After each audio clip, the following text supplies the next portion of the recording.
Hello, guys. Welcome back. All Warehouse right. 2022. First episode of the new year. We Tim are Hudson. super excited. Yeah, We are. are Tim, super excited, and these guys need no introduction to the Warehouse people. Living Sacrifice. And you guys can see Lance up there in the corner, and we got DJ here someplace. I think, like most things with the Warehouse, it's not working right. So we will have DJ on here in a second. Hey, Lance, what do you think about that intro music? Oh, that was great. I only heard half of it because I wasn't looking at. I was like, why can't I hear it? It said tap to hear sound. It was like, oh yeah, dude. So what is that? Well, I thought you'd be all over that. Okay, so Chris Cawthon, who used to be a volunteer at the Warehouse, I know he's met you several times, like probably the first like 5 or 6 years. Chris is an engineer now and does like all these crazy heavy bands. And it's great. And so I asked him to do a theme song, and he was like, "What do you want?" And I was like, "I don't know, like some early '90s Slayery kind of thing or something." So he played everything on it. 100%. No, it sounded great. That's why I was like, man, I missed like over half of it. So I was. Don't like, worry, you can hear it at the end. We play it as an outro too. It sounded good. I liked it. It sounds like Kerry King or Diamond Daryl or somebody like that. That shows my age. I don't even call him Dimebag Daryl. I still call him Diamond Daryl. Hey, that's all right. That's all right. We got DJ. We kind of got DJ. Hey, and I'm really excited about this too because I've never met DJ like for real, aside from just on the internet and all that kind of stuff. Yeah, he's a pretty cool guy. He seems to be very quiet. Well, we'll just go ahead. I want to first things first here. You probably heard this a billion times, Lance. You guys killed it at Furnace Fest. Oh, thank you. Man, I was trying to get through it. we don't get to practice as much, and I'm getting up there, dude. I turned 50 November 27th. All right, I'm 52. I'm really immature. So yeah, I don't feel it. I mean, sometimes I don't feel it, but no, man. Thank you. We had a great time. That was awesome. It was so much fun, and I don't remember the last Furnace Fest we played.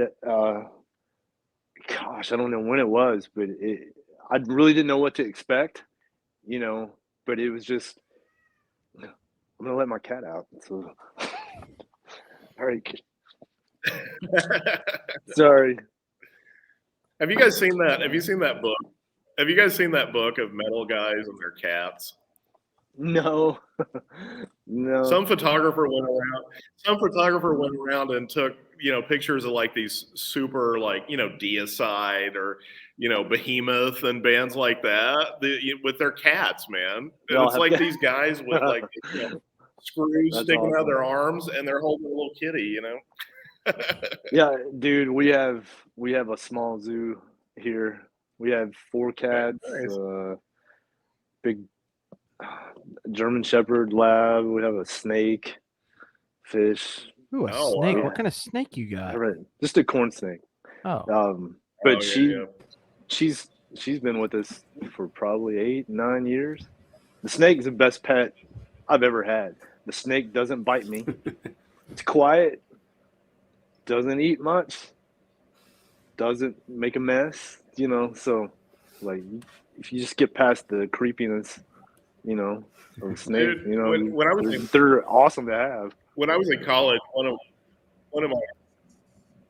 of my roommates was a snake guy, and he had several. He had like a python, and then he had a couple of little snakes. And man, for me, I was much more into the big snakes. I mean, they just kind of laid around, and you could hang out. The little ones were always biting somebody or doing something weird.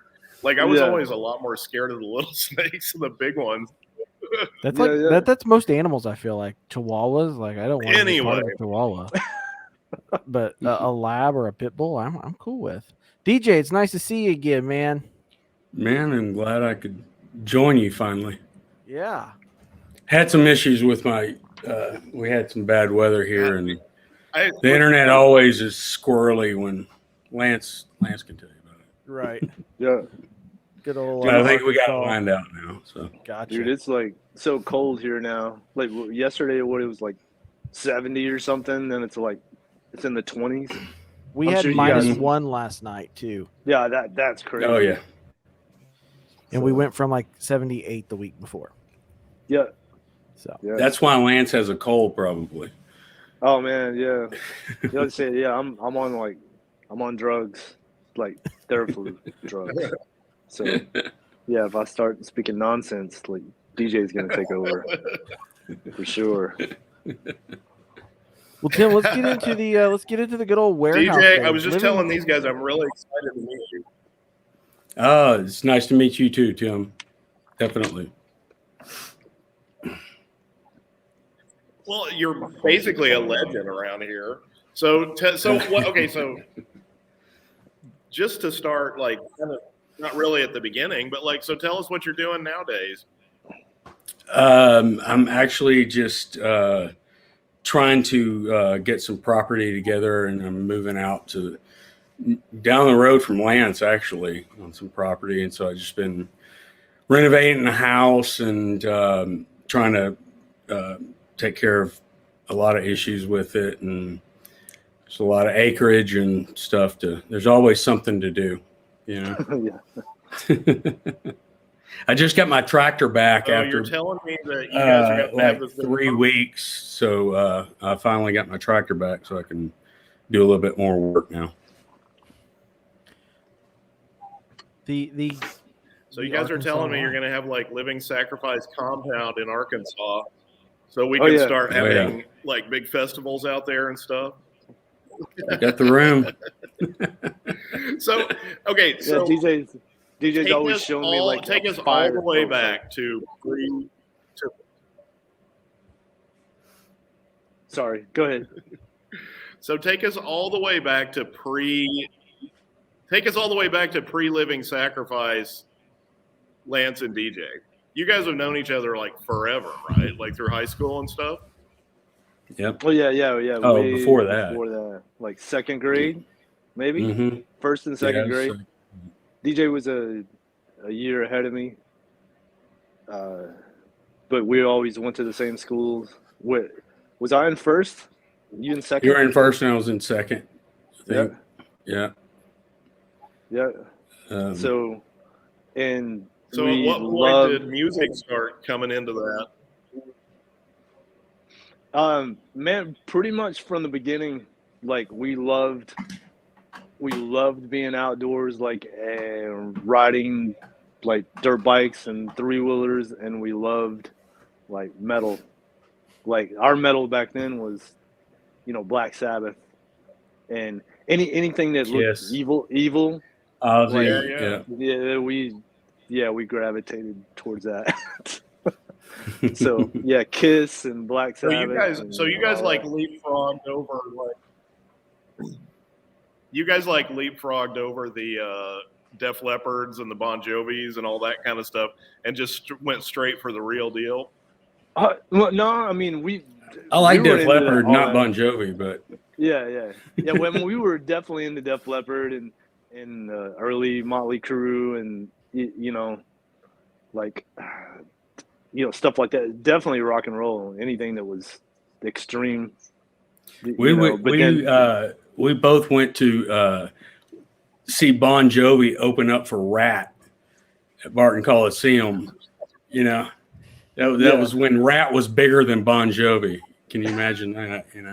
Dude, I'm not kidding. I saw that same tour in Tulsa. Oh, really? First show I ever saw in my life. That's awesome. When Rat was on Invasion of Your Privacy tour. I know I'm good like that. Exactly. But what really hit you guys, obviously really strong, would have been like the thrash stuff, right? So probably, I'm guessing around 5th, 6th grade, maybe, Anthrax, Metallica, Armored Saint, bands like that start coming in. Maybe junior high. Yeah, junior high for us. Yeah. Because definitely Ozzy. Ozzy was a big influence, you know. Mm-hmm. And I don't know. It was. I remember the first time I heard Metallica. It was Ride the Lightning, is the first. Yeah. And I heard, you know, Fight Fire with Fire. That was the first. That's how I was introduced to Metallica, and it was at a friend's house that we used to go over and, you know, get high and get in trouble, and he had it. He had a cassette tape, and he said, "Yeah, man, I got that from a birthday. It was his birthday that day," and he was like, "I turned it. I just don't like it," and I stuck it in, and I turned it up, you know, and dude, I was hooked. That was the first like real thrash that I really, you know, I mean, I had heard. I don't know if it was right before or right after I'd heard Rain and Blood, and I was just like, I like this, but I don't like it because I kind of don't understand it. I was just like, I just needed a minute, but then, you know, after that's how I got hooked on you know, the more extreme metal. Yeah, were you guys playing at that point? A little. I mean, we had got like guitars and drum sets. What around 8th, 9th grade? Yes. Like they're actually like. I mean, we had instruments before that were horrible that we really couldn't do anything with. But yeah. I guess around 8th, 9th grade, and we would just basically just rewrite Metallica and Slayer songs, you know, because we weren't really good at coming up with our own. Oh yeah. You know? So, you know, our first album, we just totally ripped Slayer off. You know, well, and, you know, we were 16. You know, we're like, but somebody had to do it, man. Yeah. It's a little bit us. Did you guys catch grief about that? Did you guys catch much grief about that? I mean, like, honestly, I don't know if my mom even knew who Slayer was, but I assure you wouldn't have been into it if she did. Yeah, a little bit. I mean, we weren't. I mean, I'm guessing people in the church would have. Dude, people when we started going to church, they didn't know anything about any of that stuff, like any of the metal or Slayer or anything. Like, they didn't know. So, but they found out. Yeah. A lot of them didn't like us for it, but you know, our pastor did. So metal was the first thing. That. Did you have issues where churches would be like? I'm sorry. What? I think I got both of you. Oh, sorry. I think what Tim was going to ask was, did you guys have churches like were there problems in the church with like the metal music and things like that when he started out? Not so much with like the pastor or anyone that like church members mainly like they didn't want us there. They're like, it was scary. These kids with mohawks and tattoos, and they're bringing other kids with mohawks and tattoos. There's like a whole section of them now, like at the church, and I think they didn't really understand and didn't like that, you know. But I remember Bruce and Lance and I got baptized all at once, and we all had long hair, and they dunked us. We came out, you know, our hair's, you know, draped over, and the whole, I've never seen anybody applaud for a baptism the way they did for us. And then I had a couple of other people. So you guys are going to cut your hair now, and y'all are going to. Yes. Yeah. We're like, no, I didn't know that was a part of the deal. You gotta get them khaki, you gotta get those khaki pants and that polo shirt, man. It's like, no, not going to do that. But you know, I'm baptized. I forgot about that. Yeah, like, you guys are gonna like dress nice and cut your hair. You guys are going to straighten up, right? So what caused that? I mean, like what brought you guys to the church? Striper. Striper. Striper and DJ brought me to church because I didn't want to have anything to do with it. So yeah, we didn't grow up in the church, so it was all new to us. We long story short, we had a friend that Lance and Bruce and I kind of looked up to, an older guy that got saved, and he'd been kind of wild and really straightened his life out, and he started inviting all of us to church, and we went, and it took, you know. Yeah, it's awesome. I mean, I'd say it was a success. So were you guys playing? At what point after that? Go ahead, Tim. At what point after that did the warehouse connection happen? It was a little while later. Like we actually had I mean, once Bruce, DJ, and I, once we, you know, started actually getting serious about writing music, and I mean, we had already had like a ton of riffs and things that we just had to put it all together. But I guess it was a little while because we had a demo and DJ was talking to like Kurt, and I don't know how long it took for the Bartlesville thing. Were we like already signed? Well, no, and it's because of like the shows in Oklahoma and Bartlesville that I think that convinced like Kurt really to like go to Doug Mann and say, yeah, sign these guys, because they played with us. And that was the first time we'd ever played out of state, was in Oklahoma. Okay, cool. And we played Oklahoma City, and then we played a show that Tim Cook set up at that school, like a junior high or something. Yeah, that became the warehouse. Yeah.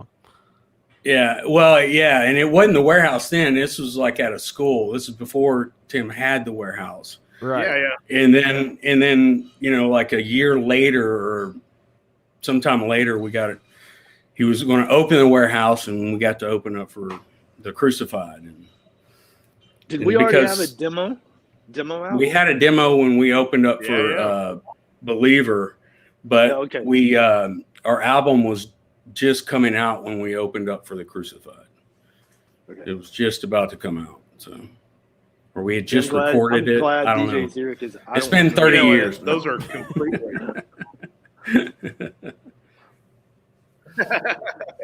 Those are completely legendary shows around here too. I mean, some of the guys that we still hang around, some of the guys that went to Furnace Fest were at those shows. The one that you're talking about was I think it was at Central Middle School. I wish I could have got Tim Cook on here because he can tell you the backstory about that, which is hilarious. I mean, I guess some kid broke her leg or something, and it literally, the warehouse almost got shut down before it even became the warehouse. Yeah. But, oh, man. Yeah, those are all legendary shows. Was it for you guys? I mean, was that a big deal for you all? Oh, yeah. Mm-hmm. Yeah. Yeah, that was like DJ and I were talking about it. Like, I mean, like Believer was the band that we looked up to, you know, as far as like faith and music and metal, you know, together. Like, so like we were pretty much like, after we had opened up for Believer, we're like, hey, we've opened up for Believer. If we could just open for the Crucified, we can quit now. Like, we're good. So yeah, it meant a lot to us, for sure.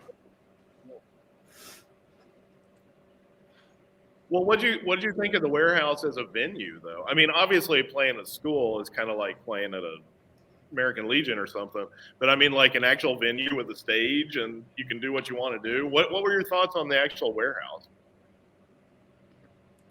I remember thinking it was a great idea because, you know, we had already had like Vino's set up here in Little Rock, and it was close enough by that, you know, hey, if we set up some shows. We can play Vino's and then go up to Barlowsville, and Tim will always, line some shows up for us. And, it was like a cool opportunity to have again, a faith-based kind of place like the New Union. There were those kind of places were few and far between back in the day.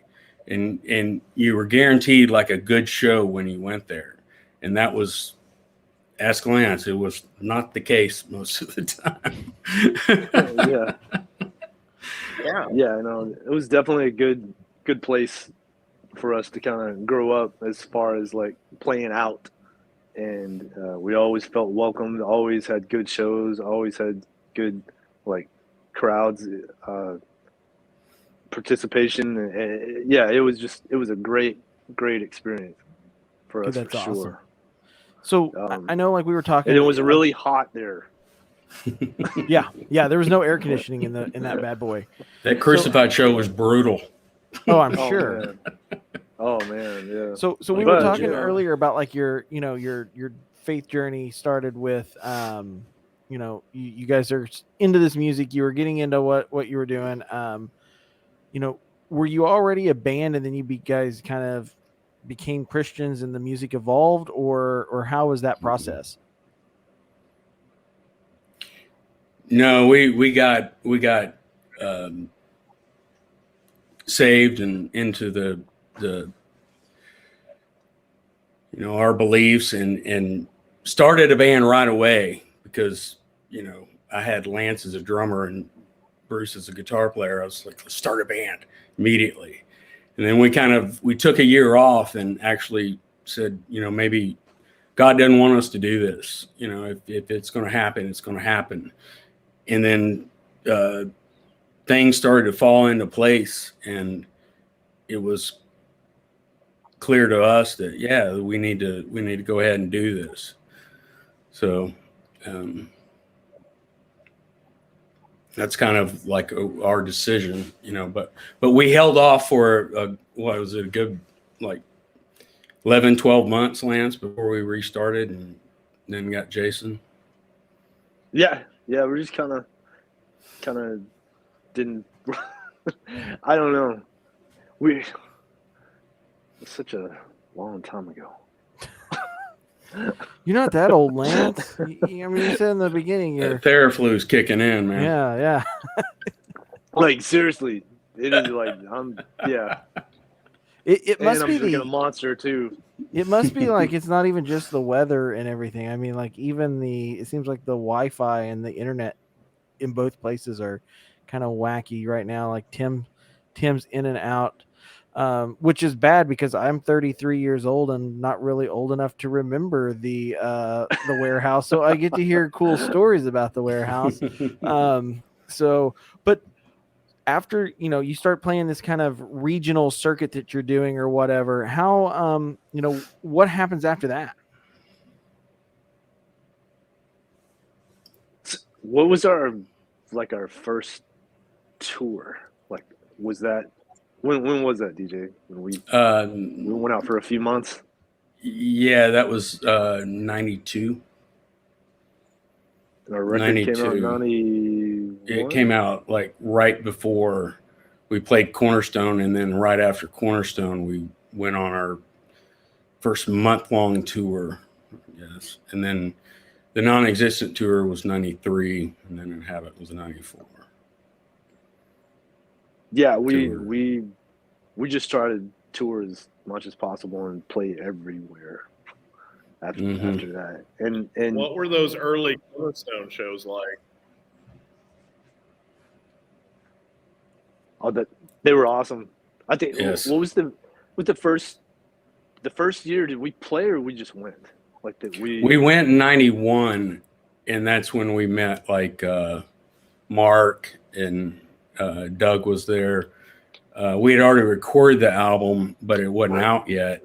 And then the next summer we got to play. We got they gave us Believer's slot, which was midnight on the 4th of July, prime spot, and because they canceled, so Doug said, well, Living Sacrifice can play. So that first show was just awesome. So yeah, and there were like people there. Yeah, that was key. Yeah. That was the most people. We were like, wow, all these people. Yeah, we had never played in front of that many people. Yeah. So did you guys get that kind of feeling with, or as the kids say, that vibe when you guys were doing Furnace Fest this past year? Because I mean, that's, you guys were top of the list there for everything that I've been hearing coming from Furnace Fest. I mean, did that bring back the old school Cornerstone warehouse type places? Like, did it bring back that vibe for you guys? Or did it just make you realize that you guys were just really sore? Both. I think both. No, man, it was really good to see. Like, most of the people there were like your age and our age, like, and so they were there to have a good time, to see bands that they might not have been able to see back then. And then a lot of people were like, yeah, man, I remember this 15, 20 years ago. So it was such a good vibe there. I mean, it was way cooler than I thought it was going to be. That's for sure. I mean, Tim's still living that high. Tim, like, teenagers have like the church camp high that you get when you come back from church camp and you're going to save all your friends. Tim has that with the Furnace Fest. Like, awesome. Tim is still riding Furnace Fest high. That smile he has right now is still Furnace Fest high. That's awesome. And Tim, I wish I would have got more time to talk to you. Not that I'm ever cool, but like that. I know, it's like, oh my God, it's Lance. Yeah, man, I was doing that to Mark Solomon, and I don't know, I saw so many friends there, and Jeff Blue was up there. Jeff, I think he was I had the Crucified hoodie, the probably the first one, and I had it on. It's about to fall apart, and he was pointing to it, and he was like, wow, look at that. And where I turned around, he's like, what? Like, no way, So it was such a good time to see, friends and I don't know, man.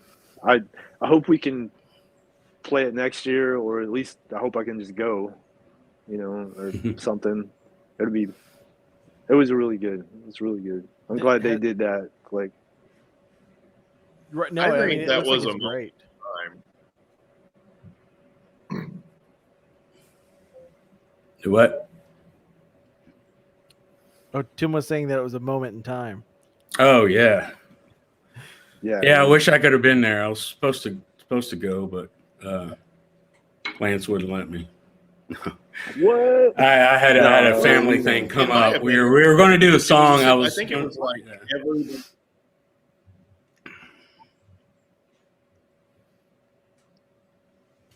Do you guys play together very much anymore, like at church or anything, or?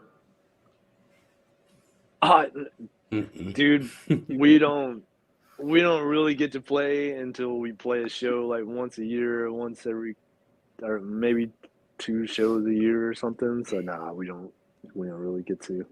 But we got to change that.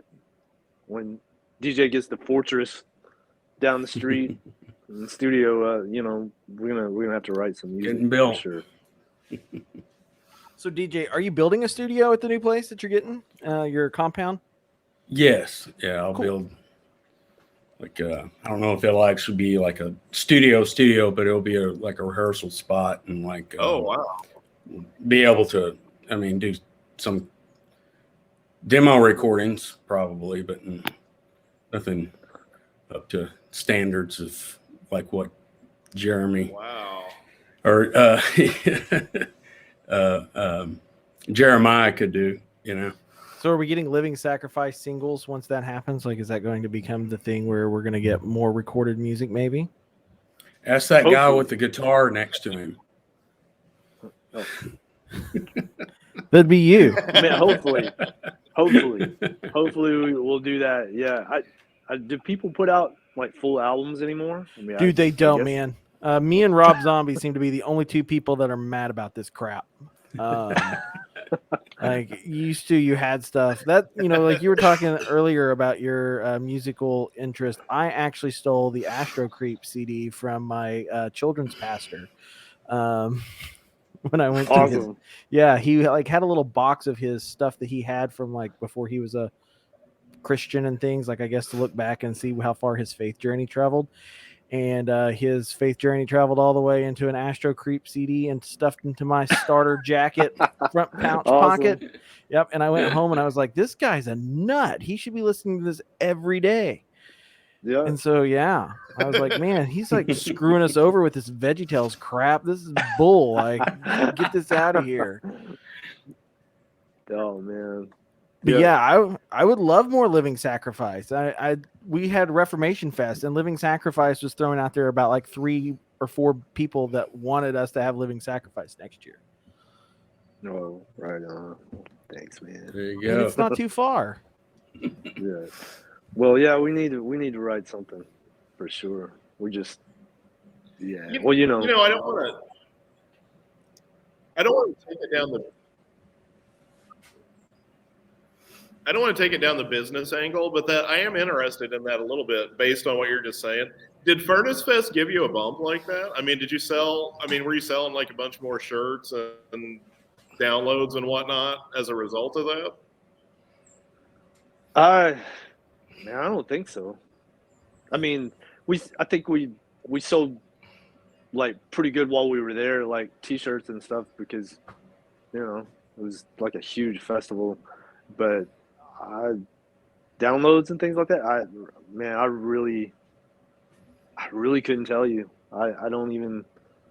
I'll have to call Bruce and ask him, but I don't. I don't know. I don't think so. I don't think so. But it was fun. It was awesome to play. So here's another question. Completely hypothetically speaking, if the old lineup, which we have half of right here, right this second, we're going to write some new stuff, what would it be like? I don't know. I guess we'll have to see. I mean, it's definitely going to be old school because I'm old. It's going to sound like Slayer. Yeah, we might go back to the first album or something. Yeah, dude, I don't know.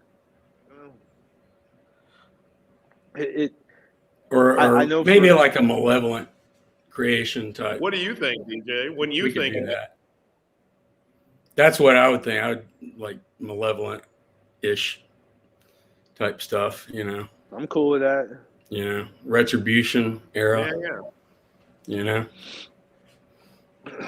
Yeah, that's for me, like, I guess that's what, even my dad, you always wonder, like, why are you listening to that really old music?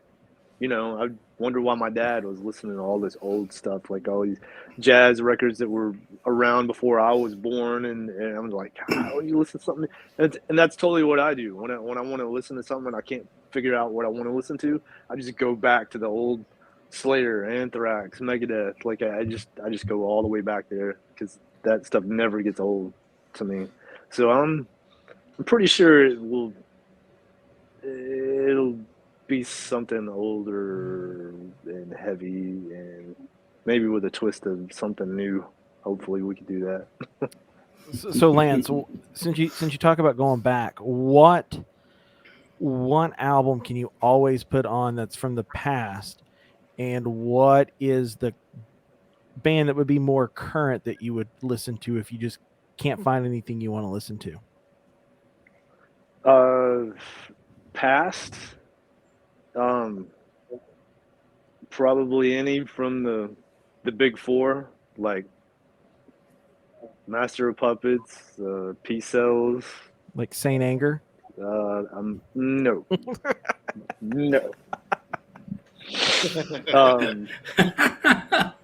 Among the Living, Slayer, like definitely like the first 3 Slayer albums, I could listen to those. Like, well, not the first 3, but Rain, South, and Seasons for sure. But did you ever get to meet Dave Lombardo? Newer? What's that? I said, did you ever get to meet Dave Lombardo? No, I wish. But newer. Yeah. They're not. I know they're not making it the way they used to, Lance. Yeah, I know they're not making it. No, dude, I like Gojira. I mean, they're not new, but I mean they're newer than Slayer, for sure. Right. But I dig them for sure.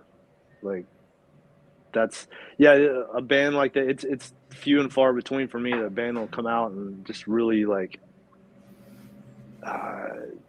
do something for me. And Gojira was one. I don't know how you say it's like French or something, but that's the way all you know what record I'm talking about. Yeah, it's been out for a few years. And Bruce actually said, he was like, "Dude, have you heard Gojira?" And I was like, "Yeah, Godzilla." And he's like, "No. Like, let me see." And he bought it. Sent that album that something Savage or something. And dude, that really was an awesome album, or is. So I don't know. What about you, DJ? You? Anything? Oh, go ahead. What about for you, DJ? As far as new, Gojira was the first band that popped in my head as well, and Slayer, Malevolent, Obituary. My buddy and I have been on a kick. We're buying like old Unleashed and Entombed death metal records and trying to get the catalog built back up on vinyl. Because you broke them all when you became baptized? Yes. There was a burn rituals. Everything was burnt. And then we tore down all my Judas Priest posters and everything, Yeah, you had to cleanse, man. Yeah. Speaking of when Lance said "among the living," we call it the Christian rock throwaway. Yeah, exactly. When Lance said "among the living," when we got signed and we were like, okay, well, we got to see what other bands are doing, so we would buy albums and then go listen to them for like a couple of weeks and be like, okay, we'll listen to it, but then we got to get rid of it. Because we can't hang on to this Among the Living tape for too long, man.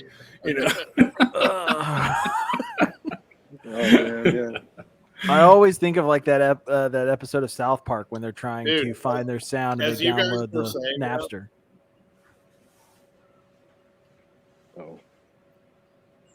Oh no! As you guys were saying that, I was looking at my Facebook, and this guy, can you see that?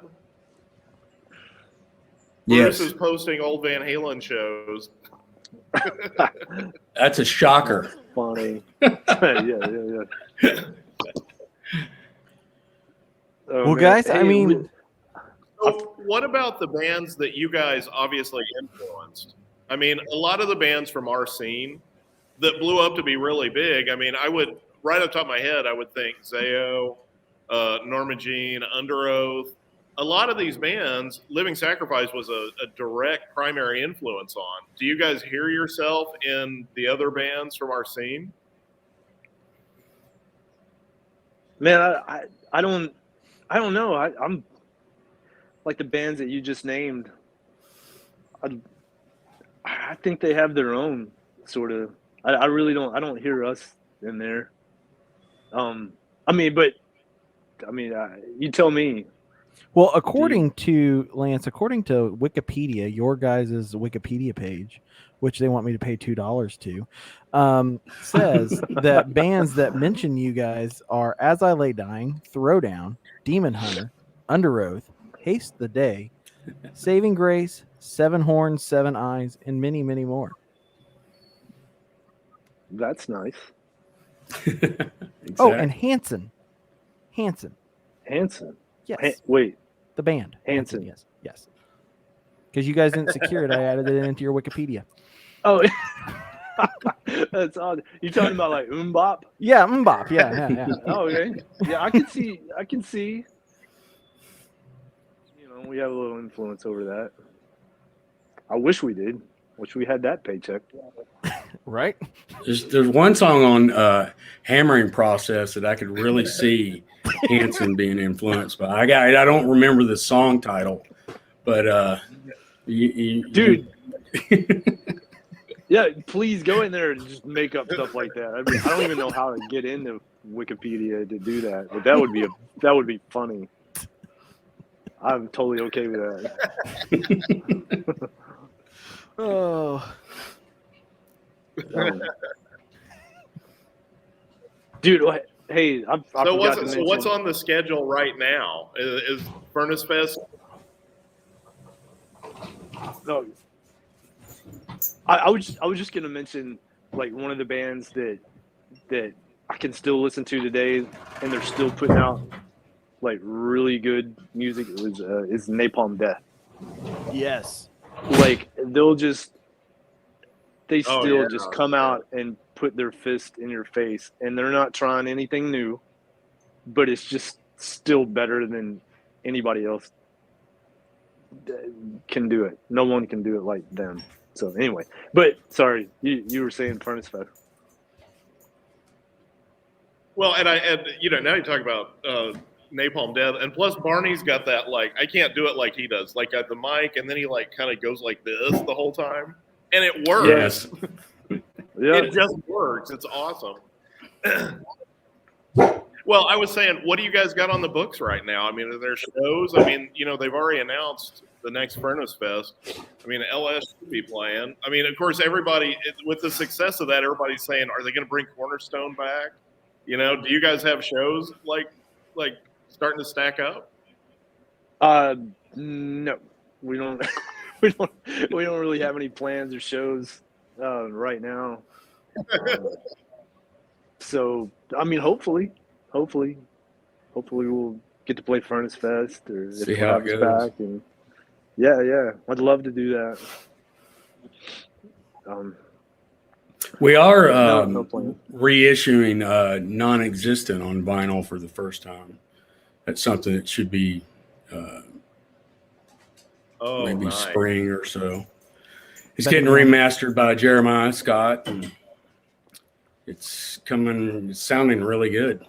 Is it going to be on vinyl? Mm-hmm. Yes. Is it going to be on the Gimme Metal Vinyl Club? Because that's kind of how I get my vinyl. Nice. I'm not sure. I don't know.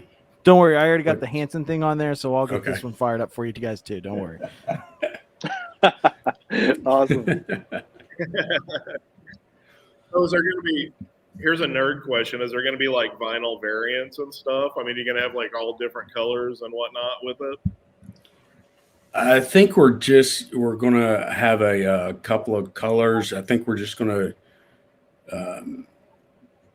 There might be a different splatter version. I'm not sure yet. We're still kind of ironing that out. So anything we shall that'll see. Be a 2022 thing? Yes, it is nice. lined out. That's depending on circumstances, Right.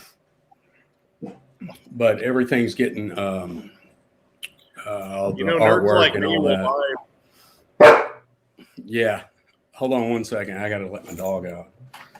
The Baha Men, also number one influenced by the band Living Sacrifice for letting the dogs out. Baha Men. Oh, I don't even know what that is. You don't remember Baha Men? They were the band that had the song "Who Let the Dogs Out." Oh, okay. Such a dad joke. Yeah, it is such a dad joke. Sorry about that, guys. You can edit it or whatever. Oh, we do this thing live. We're like old school. What's his name on? Back on. I can't even think of his name. He's on Fox News for Bill O'Reilly when he like yelled at the lady on Channel 8 or on ABC. He was like, "We're doing live." And, like, cussed at her. Yeah, that's how we do it here. Sweet. Hey, I like it. I was gonna tell a cool story about Back to the one of the warehouse. Oh wait, Yeah. Let's hear this cool story about the warehouse. Okay. You do your guys cool know, story. Okay, well, we were playing a show. I don't remember who it was with. Besides, I mean, it was Mr. Bishop's Fist, Living Sacrifice, and I don't know who else. Do you guys remember? I think it was Circle, man. Was it? I think it was. Because I know I've got the ticket. Here, I'll look it up while you're talking. Okay, so Jonathan Ford, right? You guys know Jonathan. Yeah. Okay. Yeah. I think on roadside. Yeah, I think that's the first time I met him. But how I met him was we're out. My wife and I. It's like right before the show. I got to get my sticks and stuff out of the car because we drove up there separate in the car. And I locked myself out of my car, and Jonathan was standing there. I didn't know who he was. He was just like, he saw I was having trouble. He was like, hey, I got AAA or whatever. I'll just call him and we can get your stuff out of your car. And I was just like, okay, dude. I mean, I don't know who he is. I just thought he just came to the show, whatever. So he helped me. I tried to give him some money. Didn't take any money. Just the nicest guy ever. Talked to us for a little bit, and then he left, and I was like, well, that was cool. That was a cool guy. I don't know. You know, might not ever see him again. And Mr. Bishop's Fist started playing, and he's singing. You know, I'm like, that's so anyway, I talked to him after. He never did tell me that he was in a band or anything, but I just thought that was really kind, and it was really cool of him to do that. It really helped me out. That was just one of the stories that I was thinking of. Okay, who tied the rope? And we're swinging out, and like Mark Solomon was swinging out. Yeah. So did he tie it up there, or was that already there? I think it was there. Yeah, I think it was. Again, there's so many legends about that. I think Tim's got a version of it, and Mark does. I honestly, I don't know. Obviously, that first show, the real thing, as far as the warehouse people went, was having to tear the hole in the wall that became the back door, so the fire marshal wouldn't shut it down. So that's what everybody was. That's what the warehouse people were thinking about. Hey, Lance, I just looked that up. So that was September 17th, 1994. Living Sacrifice, Circle of Dust, and Mr. Bishop's Fist. Wow. Yeah. Heck yeah. We need Clank up in here. Yeah, exactly. He at that show, he actually came on stage and sang "No Grave Concern" with me. Okay. He loved that song, and so I don't even think we were planning on playing it. Legendary. But he was like, "Dude, we got to play it. I want to sing it." I was like, "All right, we'll play it." That's awesome. I love that dude. Yeah. Look, okay. So this is not the absolute official. This isn't the absolute official list, but here's some of the dates. So July 21st, 1991, Crucified, Living Sacrifice. That was the one you were talking about. First show in the actual warehouse. Then October 31st, Halloween, 1992, Living Sacrifice, Consecrator. Yeah, that's what we were talking about. Consecrator. Is that when I was like deathly sick? Circle of Dust. Yes. And Tim, the story behind that Halloween show was Lance played with like 102 or 103 fever. It's kind of apropos that he's got a cold right now, you know. Dude, I had lost like 8 pounds in like 4 days or something before we got up there. We would not cancel a show ever. Mm-mm. We would not, unless we were like dying.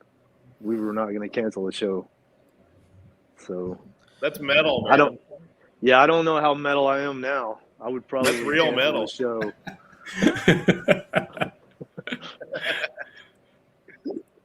Yeah, I was amazed that he even did it. I mean, all right, you guys. Like we try and like he was sick before we went up there, and it's like, man, we don't have to do it, but I was like, no, we're doing it. I can do it.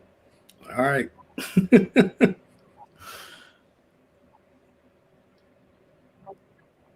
All right, you guys. We know you got other things to do, so we try and keep it brief. Seriously, you guys all know this. We love you guys. What you've done will stand eternally. I mean, on every level, musically. I mean, no joke. Thank you guys for all the great shows and being cool and just sticking with everything and always being awesome. And hopefully we'll see everybody at Furnace Fest. All right. Well, thank you. Thank you very much. So much. Yes. Thanks for joining us. Remember, Warehouse Pod is where you'll find all of our information. You can log on. Tim, I'm trying to close the show. Listen to the music now, Lance. Yes, Lance. We will show the show. We will show it again at the end here as we close it out. Remember, we've got all of our stuff at Warehouse Pod. We'll also have warehousepod.com coming. We're actually becoming a real freaking show. Also, make sure you pick up your merch, including the Ever So Sweet show. I saw my first wiener at the Warehouse in 2006. You can pick that up at thewarehouse.bigcartel.com. Until next time, guys, we will see ya.